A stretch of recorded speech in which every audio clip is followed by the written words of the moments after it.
근데 오늘은 미가서에 있는 말씀을 가지고 같이 미가의 기도에 대해서 같이 말씀을 나눠보도록 하겠습니다.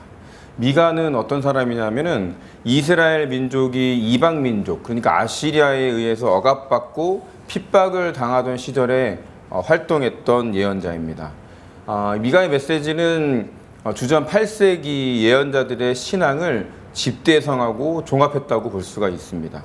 그 중에서 무엇보다도 형식적인 예배보다는 공의를 앞세우고 삶 속에서 사랑과 겸손과 신앙을 강조했던 그런 메시지를 냈던 사람이 바로 미가 선지자였었죠. 미가는 공의와 인애, 신앙을 실천하는 삶이야말로 하나님이 기뻐하시고 받아주시는 예배라는 것을 전했던 사람입니다. 이처럼 미가는 하나님의 마음을 정확하게 파악하고 전달할 수 있었던 예언자였어요. 그리고 그는 철저하게 백성들 편에 서서 백성을 위해 기도했던 그런 인물이었습니다. 어두운 가운데 거하고 있는 그들과 함께 하면서 하나님의 선한 인도하심을 구했던 사람. 기도로 밝은 미래를 예언했고 주님의 도우심을 구한 그의 기도에 대해서 우리 같이 이야기 나누면서 세 가지를 나눠볼까 합니다. 미가의 중심 메시지는 누가 뭐라고 해도 미가서 6장 6절에서 8절에 담겨져 있습니다. 고대 이스라엘의 성전 입구에서 행해졌던 어떤 성소 입장하는 예식이 있었거든요. 이것이 배경으로 깔려 있었는데 성소에 입장하려면 당시 예배자들이 성소 앞에 서 있는 제사장이나 성소의 문지기에게 질문을 하고 그들의 대답을 듣고 그리고 성소에 입장했다고 합니다. 미가는 이러한 예배의 어떤 의전을 이용해서 자신의 메시지를 전달하고 있는 것이 바로 미가서의 핵심 메시지죠. 그렇다면 하나님은 어떤 사람을 원하느냐? 아주 유명한 구절인데 미가는 이에 대해서 미가서 6장 8절에 이와 같이 이야기하고 있죠. 사람아, 주께서 선한 것이 무엇임을 내게 보이셨나니 여호와께서 내게 구하시는 것은 오직 정의를 행하며 인자를 사랑하며 겸손하고 내 하나님과 함께 행하는 것이 아니냐. 이 미가서 6장 8절은 앞서 말씀드린 것처럼 주전 8세기의 예언자들이었던 아모스, 호세아, 그리고 이사야의 신앙을 종합하고 있는 그런 것이죠. 하나님이 찾으시는 것은 재물보다는 공의와 인애와 그리고 신앙이었던 것입니다. 이것이 바로 미가의 핵심 메시지라고 할 수가 있어요. 이는 예수님에게도 영향을 미칠 정도로 아주 중요한 메시지였는데 마태복음 23장 23절에 보면 화 있을진저 외식하는 서기관들과 바리새인들이여 너희가 박하와 회향과 근체의 11조는 들이되 율법에 더 중한 바 정의, 긍휼, 또 인애와 믿음은 버렸도다 라고 말씀하신 바 있습니다. 그러니까 미가는 이런 인물이었습니다. 그의 기도가 바로 우리가 오늘 살펴볼 본문의 내용이 되겠죠. 미가서 전체에 보면은 예언자였던 미가의 기도는 한 부분에서만 우리가 찾을 수가 있습니다. 바로 미가서 7장 14절부터 17절까지의 내용이 미가의 기도의 본문인데 이 본문은 보다 큰 단위를 이루고 있고요. 오늘 본문인 미가서 7장 8절부터 20절 속에 들어있는 게 바로 미가의 기도입니다. 미가의 기도문이라고 할 수 있는 이 미가서 7장 14절부터 17절의 어떤 탄원시를 따로 떼어낸 부분이 바로 미가서 7장 14절부터 17절에 있는 내용이죠. 먼저 이 예언자가 기도를 하게 된 배경이 7장 8절에 나와 있거든요. 우리 8절을 같이 한번 읽어볼까요? 나의 대적이여 나로 말미암아 기뻐하지 말지어다. 나는 엎드러질지라도 일어날 것이요 어두운 데 있을지라도 여호와께서 나의 빛이 되실 것이미로다. 이렇게 고백하고 있는 것으로 보면 미가는 현재 엎드려져 있는 상황이고 어두운 가운데 앉아서 고난받고 있는 어떤 현장에 있는 것으로 보입니다. 이 기도는 이방 민족에 의해서 억압을 당하고 있는 어떤 절박한 상황에서 터져나온 어떤 탄식과도 같은 기도라고 할 수가 있죠. 계속해서 7장 14절을 읽어볼까요? 원하건대 주는 주의 지팡이로 주의 백성 곧 갈멜 속 삼림에 홀로 거주하는 주의 기업의 양떼를 먹이시되 그들을 옛날같이 바산과 길르앗에서 먹이시옵소서. 이 미가는 하나님께서 당신의 지팡이로 당신의 기업인 양떼를 먹여주시기를 간구하고 있습니다. 일반적으로 목자가 양떼를 인도할 때는 그 손에 두 가지를 들었다고 해요. 막대기, 쉐베트와 지팡이, 미시에네트라는 두 도구를 가지고 있었다고 하는데, 이 막대기는 양떼를 보호하는 도구였고요. 지팡이는 양떼를 인도하기 위한 도구였습니다. 그런데 여기 지금 읽은 7장 14절에 보면 이 쉐베트, 다시 말하면 무기인 막대기를 가리키고 있거든요. 그러니까 미가의 백성이 처해 있는 상황이 절박한 상황이었기 때문에 목자의 인도용 도구가 아니라 무기가 필요한 상황이라는 것을 우리가 암시하고 있는 것을 알 수가 있습니다. 이렇게 미가는 여호와를 목자로 인식하고 있었어요. 미가는 당신의 막대기로 당신의 양떼를 먹이셔야 되지 않겠습니까? 라고 간청하고 있는 것이 바로 7장 14절의 기도의 시작입니다. 여호와는 이스라엘이라는 양의 어떤 목자이시죠. 다시 말하면 이스라엘의 주인이 되신 분입니다. 미가는 여호와께서 당신의 양떼를 먹이는 것이 당연한 일입니다 라고 은연중에 탄식하며 강조하고 있는 기도를 하고 있는 것이죠. 여러분, 우리가 누구라고요? 우리는 어떤 존재이냐면 우리는 하나님의 양떼인 존재예요. 그러니 우리에게 문제가 생기면 우리는 이 오늘의 기도의 미가처럼 하나님께서 당연히 우리의 문제를 해결해 주셔야만 하는 어떤 그런 상황이 있는 거예요. 미가는 그것을 알고 있었어요. 사랑하는 성도 여러분, 우리가 문제가 생기면 제일 먼저 하나님께 연락해야 하는 겁니다. 하나님은 우리가 이렇게 기도라는 전화를 하기를 기다리고 계세요. 지체하지 말고 하나님께 그 사실을 알리고 빨리 해결해 달라고 말하면 하나님께서 자신의 막대기로, 자신의 지팡이로 우리를 보호하시고 인도하실 거라는 것을 미가의 기도를 통해서 우리가 먼저 한번 깨닫게 됩니다. 이 한편 하나님의 양떼인 이스라엘 백성은 주변의 기름진 동산에서 밀려났어요. 밀려난 이곳은 들짐승이 숨어 있는 곳이고 사람을 덮치는 못된 짐승들의 습격이 빈번한 위험한 지역이었습니다. 미가는 이 백성의 목자가 되신 여호와 하나님께서 방황하는 양떼의 처지가 된 이런 백성들을 다시금 보살펴달라고 애원하고 있습니다. 7장 14절 앞에 보면요, 바산과 길르앗은 예레미야의 희망 선포에서도 나왔었는데 기름지고 안전한 목초지였다고 합니다. 바산과 길르앗은 요르단 동쪽의 지역 가운데 있어서 이 모세 시대에 처음으로 차지한 그 땅이 바로 이 바산과 길르앗이었어요. 미가는 과거에 여호와 하나님이 이 백성들을 가나안 땅으로 이끄실 때 바산과 길르앗에서 먹이신 것을 지금 회상하면서 그때와 같이 다시 한번 이스라엘을 인도해 달라고 기도하고 있는 겁니다. 여러분, 미가는 과거에 이스라엘 백성들에게 베푸셨던 하나님의 그 은혜를 지금도 여전히 간구하고 있는 겁니다. 여러분, 우리가 기도할 때 그것이 중요한데, 과거에 우리에게 임했었던, 누구나 하나님을 만났던 첫사랑도 있고 경험도 있고 하나님께 은혜 받았던 그 갈급했던 그 순간들이 있잖아요. 과거에 우리에게 임했던 하나님의 놀라운 은혜와 사랑은 과거의 사건으로 끝나는 게 아니라 지금 하나님과 교제하고 기도하는 바로 이 순간에도 현재 진행형이라는 것을 이 미가의 기도를 통해서 기억할 수 있습니다. 그러니까 하나님께 빨리 문제가 생기면 연락하고 하나님께 간구해야 되는 것입니다. 미가는 한때 자신들의 소유지였던 아주 비옥한 땅이었던 그곳으로 되돌아가는 일은 인간의 힘이 아니라 바로 하나님의 기적을 통해서만 이루어질 수 있다는 것을 믿고 기도하고 있습니다. 그래서 그런 여호와 하나님이 출애굽 때 기적적인 능력을 보여준 것처럼 이 절박하고 말도 안 되고 확률이 전혀 없는 이 상황에서 그러한 기적을 다시 한번 베풀어 주시기를 기도하고 있는 겁니다. 이 일은 자신의 백성 앞에서만 일어나는 일이 아니라 바로 모든 이방 민족들이 보는 눈앞에서 일어나야 하는 이유도 있습니다.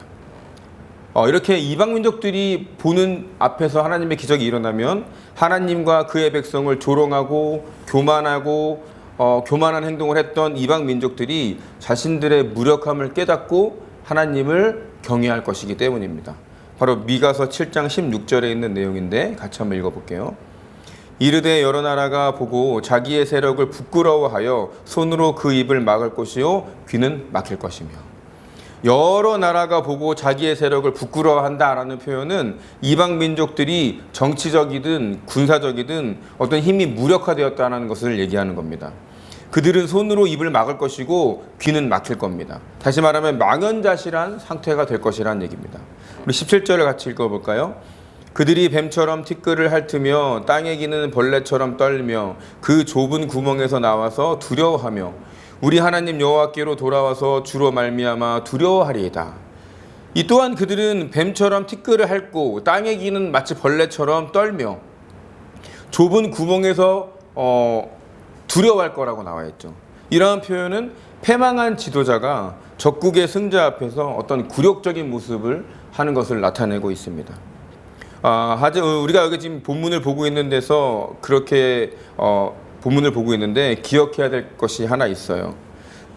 미가의 기도가 단순히 적국의 어떤 무력화 또 승리만을 의도하지는 않았다는 사실입니다. 이방 민족의 무력화는 다시 말하면 여호와 하나님과의 만남이라는 새로운 생명과 미래의 어떤 진입을 의미한다라고 우리가 기억하면 될 것 같아요. 미가는 이방 민족들이 하나님을 두려워하게 되면 여호와 하나님 앞에 무릎을 꿇게 될 것이고 그렇게 되면은 이방 민족도 새로운 신인 하나님을 만날 것이라고 이렇게 기도하고 있는 거예요.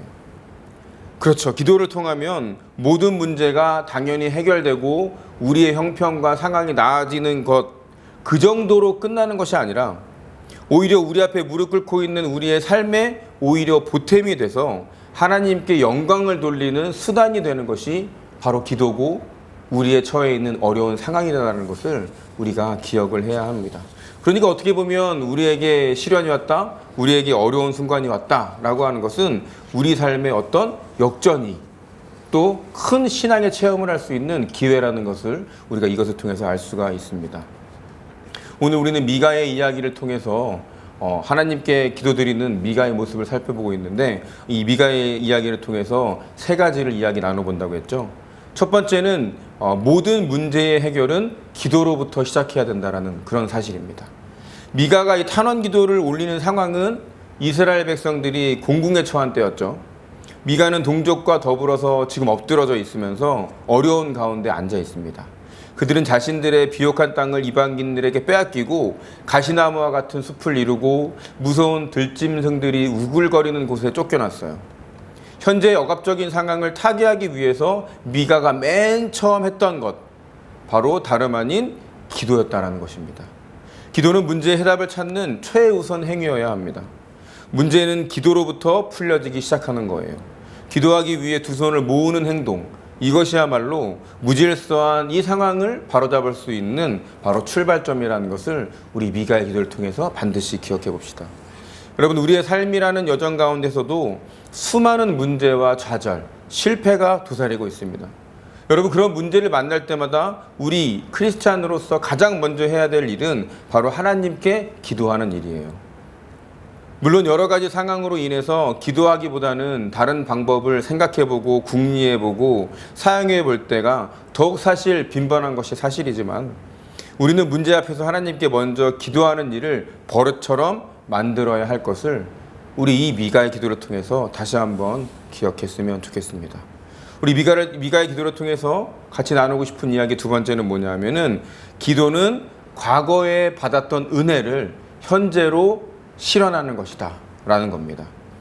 이 미가는 기도를 통해서 과거에 하나님이 그들의 조상들에게 베풀었던 출애굽이라는 과거의 사건을 회상합니다. 미가는 조상들이 가나안 땅에 정착해 가던 그 시절 그들에게 요르단 동쪽의 풍성한 목초지인 바산과 길르앗을 주신 그런 하나님의 은혜를 거론하면서 그와 같은 일이 바로 오늘에도 다시 재현되기를 기도했습니다. 또한 미가는 출애굽 사건을 언급하면서 그때와 같은 기적이 오늘날도 이루어질 것이다 라고 확신하며 기도를 하는 모습을 살펴보았습니다. 여러분, 기도는 과거의 사건을 단순히 회상해서 끝나는 차원이 아니라 과거의 사건을 오늘의 순간으로 끌어들이는 원동력이 되는 것이 바로 기도입니다. 기도는 과거의 구원을 현재의 삶에 현실화하는 그런 매개체가 기도라는 것을 우리가 꼭 기억합시다. 여러분, 우리가 살다 보면 아까도 잠깐 언급드렸지만 우리의 삶 속에서 하나님께서 개입하셨던 일이 왜 없었어요? 사람은 의미를 먹고 살고 또 과거를 기억하면서 그렇게 살아가는 존재들입니다. 하나님께서 저와 여러분의 삶 속에서 역사하셨던 많은 것들을 기억해 보세요.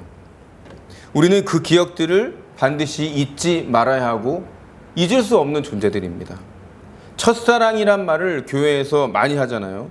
그 말이 때론 우리의 입장에서 하나님께 대한 마음을 잘 표현한 것처럼 들리지만 그 말 속에는 하나님으로부터 받았던 과거의 축복들을 잊지 말자라는 의도도 내포하고 있는 그런 단어이죠. 여러분, 우리는 축복의 유통자죠. 하나님으로부터 이미 받은 많은 복을 다른 사람들에게 나누어주는 축복의 통로가 바로 우리 믿는 자들입니다. 우리는 그런 귀한 사명을 받은 자들이에요. 이미 복은 우리에게 임했는데 우리는 이 사실을 잊을 때가 많다라는 사실입니다. 여러분, 과거에 임했던 복이 지금도 현재 진행형이라는 사실을 기억하는 한 주간이 되시기를 소망합니다. 이 복을 깨닫고 인지해서 남들에게 전달해주는 그런 축복의 잔이 흘러넘쳐서 우리 주변의 땅도 적실 수 있는 그런 사람이 돼야 하고 그런 사람이 될 수 있는 가능성을 가지고 있는 것이 바로 우리 크리스찬들입니다. 기도는 우리가 받았던 복을 기억해서 현재의 잔을 넘치게 하는 매개다라는 것을 기억해야 될 것입니다. 마지막으로 세 번째, 기도는 미래의 구원 사건도 마치 오늘의 현상처럼 앞당기는 그런 힘을 가지고 있다는 거예요. 미가는 기도를 통해서 미래의 사건을 얘기하는데 7장 16절에 있는 내용입니다. 같이 한번 읽어볼게요. 이르되 여러 나라가 보고 자기의 세력을 부끄러워하여 손으로 그 입을 막을 것이요 비는 막힐 것이며. 앞으로 일어나지 않는 일을 미가는 마치 현상을 보는 것처럼 이야기를 하고 있어요.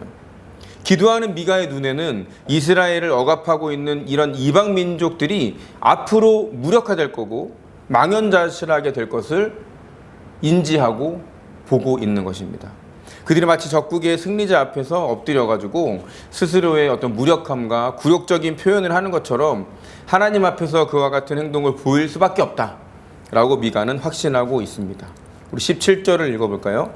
그들이 뱀처럼 티끌을 핥으며 땅에 기는 벌레처럼 떨며 그 좁은 구멍에서 나와서 두려워하며 우리 하나님 여호와께로 돌아와서 주로 말미암아 두려워하리이다. 물론 미가는 기도를 통해서 그들의 원수들에게 적대감을 표출하지는 않아요. 원수들이 무릎을 꿇는 곳은 이스라엘이 아니고 바로 여호와 하나님 앞이라기 때문이죠. 이방 민족들도 이스라엘과 함께 하나님의 백성이 될 거라는 것을 우리 미가가 이렇게 체험하고 확신하고 있는 것입니다. 여러분, 기도는 미래를 바라보는 것으로 끝나는 것이 아니라 미래의 사실을 현실로 살게 하는 큰 힘을 가지고 있습니다. 여러분, 하나님께 기도하면요, 먼저 우리가 변하기 시작하고 그러면 마음의 안정이 찾아오죠. 그러면 자신감이 생겨나게 되고 삶에 활력이 생기게 됩니다. 그런 변화가 있고 나면 사람은 문제의 해결될 곳, 그러니까 미래의 행복한 모습을, 그런 비전을 보게 될 것입니다. 실제로 문제가 해결되지는 않았는데도 불구하고 우리는 해결된 미래를 바라보게 될 것입니다.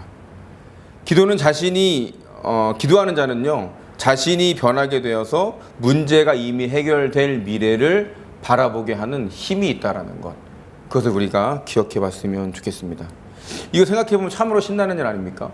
세상에 있는 사람들은 문제가 해결되기 전까지는 지옥과 같은 삶을 살고, 문제가 해결되지 않으니까 아둥바둥 살고, 또 문제가 해결되지 않으니까 조바심 내고 힘들어하고, 그런 지옥과 같은 삶을 사는데, 믿는 자는 비록 문제가 해결되지 않았지만 그것이 문제가 되는 것이 아니라 우리가 기도를 하면 이미 해결된 그 미래를 바라보며 행복한 현재를 살 수 있다는 것, 그것이 바로 우리 신앙인이 가진 특권이고 기도의 힘이라는 것을 우리가 짧지만 미가의 기도를 통해서 기억을 하고 배우게 됩니다.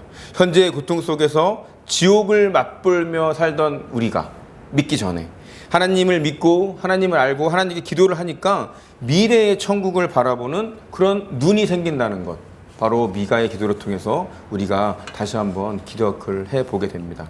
우리 오늘 짧지만 미가의 기도를 통해서 세 가지의 이야기를 나눠봤잖아요. 뭐였죠? 모든 문제의 해결은 기도로부터 시작해라. 두 번째, 기도는 과거에 받았던 은혜를 현재로 현실화하는 힘이 있다. 그리고 마지막으로 세 번째 기도는 미래를 바라보는 그런 시각을 우리에게 준다라는 것을 잘 기억해서 일주일 동안 비록 경제가 어렵고 여러 가지로 힘든 시기라고 하지만 현실에 그런 안주하면서 때로는 현실에 있는 그런 문제들에 억눌려서 살아가는 것이 아니라 정말 미래에 우리에게 주어질 평화로운 것을 상상하고 바라보면서 살아가는 그런 일주일이 되시기를 소망하고, 그런 모습들을 보면서 많은 사람들이 신기해하고 그렇게 우리에게 접근하고 물어볼 때에 우리가 정말 하나님께 기도하고 하나님을 만나보라라고 얘기할 수 있는 그런 성숙한 신앙인의 자세들을 보이는 일주일이 되시기를 주님의 이름으로 축원합니다. 기도하겠습니다.